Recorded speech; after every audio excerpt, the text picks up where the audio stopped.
पंढरपूर पासून फक्त 5 मिनिटांच्या अंतरावर कोर्टी रोड सिंहगड कॉलेज समोर नर्सिंग कॉलेज शेजारी इंडियन ऑइल पेट्रोल पंपाजवळ आम्ही आपल्यासाठी घेऊन आलोय श्री लक्ष्मीनगरचा भव्य ओपन प्लॉटचा प्रकल्प। आमच्या प्रकल्पाची वैशिष्ट्ये शांत व निसर्गरम्य वातावरण, संपूर्ण प्रकल्पाभोवती तारेचे कंपाऊंड, अंतर्गत रस्ते आणि स्ट्रीट लाईटची सोय, गार्डन व लहान मुलांसाठी खेळणी, वृद्धांसाठी पाकडे, प्लांटेशन, प्लॉट डिमार्केशन।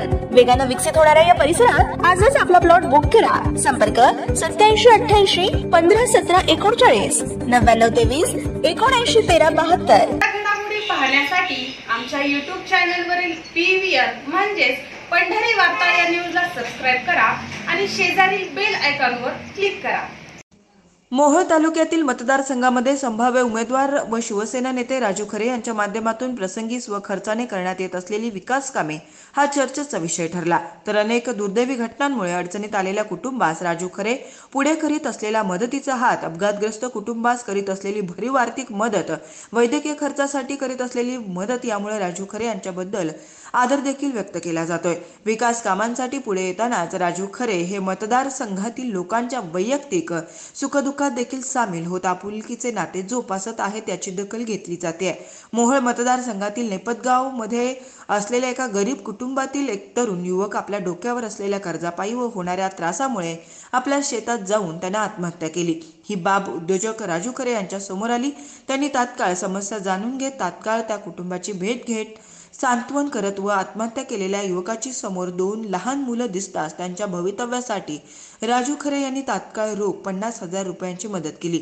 शिवसेनेचे राजू खरे यांच्या रूपाने या कुटुंबास मोठा आर्थिक आधार मिळाला अशीच भावना ग्रामस्थ व्यक्त करताना दिसून आले। पुष्पा उत्तम कदम, राहुल मुलगा होता। पुन्हा ह्याच कर्जापायात मला काय कळू दिलं नाही, त्यांना सांगितलं नाही। असं आम्ही गावाला गेल्यानंतर त्यांनी मागं पास घेतलं। असे कशानं त्याच्या जीवालाच ठेवा आम्हाला काय, मला तर काय सांगितलं नाही। एक आहे ती गाडीवर जातंय आणि त्यांना त्याचं ते शेती बघत होतं, ते मागलं सगळं बघत होतं। त्या मुलाला मुलं किती? 2 मुलगी मुलगा।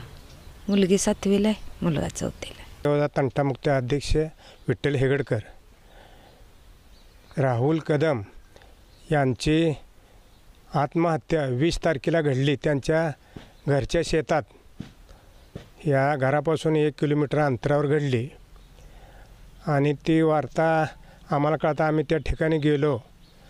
त्यांचा पंचनामा करून त्यांचा विधी झाला। ही बातमी राजू खरे यांना कळाली। आमच्या सरपंच, नेपतगावचे सरपंच पांडुरंग पळकळे यांनी कळवली आणि तात्काळ त्याने आम्हाला फोन केला की मी संध्याकाळपर्यंत तुमच्या गावी येतो। आणि ते गावी आले आणि त्यांच्या घरच्याचं सांत्वन करून त्यांना आधार दिला। नंतर 10वा झाल्यानंतर ते परत आले आणि ती अडचण विचारून त्यांना एक 50,000चा चेक त्यांनी या ठिकाणीच माझ्यासमोर सरपंचासमोर दिला। ही एक खरंच गरिबीला खरे साहेबाची, म्हणून आम्ही खरे साहेबाच्या माझं गावच संपूर्ण त्यांच्या पाठीशी राहील अशी मी या ठिकाणी ग्वाही देईन। अशोक दिगंबर कदम की राजाभाऊ खरे यांना ही जी घटना झालेली कळली राहुल कदम यांची, त्यांनी ताबडतोब संध्याकाळी 6 वाजता चौथी दिवशी आले।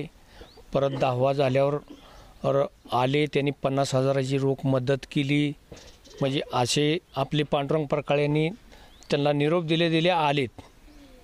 त्यांनी लवकरच मदत करून, असा म्हणजे नेताच नाही कुठे की बाबा आपल्या जिल्ह्यात सुद्धा नेता नाही की बाबा गोरगरिबाला मदत करणारा राजाभाऊ खरेच एवढा आहे। म्हणजे 22 आमदार आपले मोहोळचे आहेत। मी रणजित युवराज कदम, माझा सक्का चुलत भाऊ यांनी आत्महत्या केली। आमच्या गावचे पांडुरंग पळकळे सरपंच साहेब यांना समजता ते आले आणि त्यांनी बोलता बोलता त्यांची राजाभाऊ खरे यांचा संवाद झाल्यानंतर त्यांनी राजाभाऊ खरे आमच्या इथं आले, सांत्वन करून भेट देऊन गेले। 10व्या 11व्या दिवशी येऊन त्यांनी आर्थिक मदत रोख 50,000 रुपये देऊन मदत आमच्या कुटुंबाला केली त्यांनी। राहुल कदम यांचे निधन झाल्यानंतर राजाभाऊला घेऊन आलो इथं कळल्यानंतर। 10व्या दिवशी आलो नाही, आम्ही 11व्या दिवशी आलतो। आल्यानंतर त्यांना 50,000 रुपयाची त्यांच्या मुलांना मदत केली। असा नेता आपल्या तालुक्यात नव्हतं तर जिल्ह्यात सुद्धा नेता असा नाही। शिवसेनेचा भावी आमदार आहे, ती राजू खरे. आबा हरिबा कदम माझा पुतण्या, तो रोज असं छटायला जाऊन इकडं तिकडं जगत होता. जगता पण तर करता करता कर्जबाजारी झाला आणि कर्जबाजारी झाल्याचा त्यानं आत्महत्या केली. करता करता त्यांनी मग खरे साहेबालाही कळलं पांडू प्रकाळ्याकडून आणि त्याच्यानंतर ते खरे साहेब इथं 11वी दिवशी आले आणि आम्हाला आर्थिक मदत 50,000 त्यांनी केली.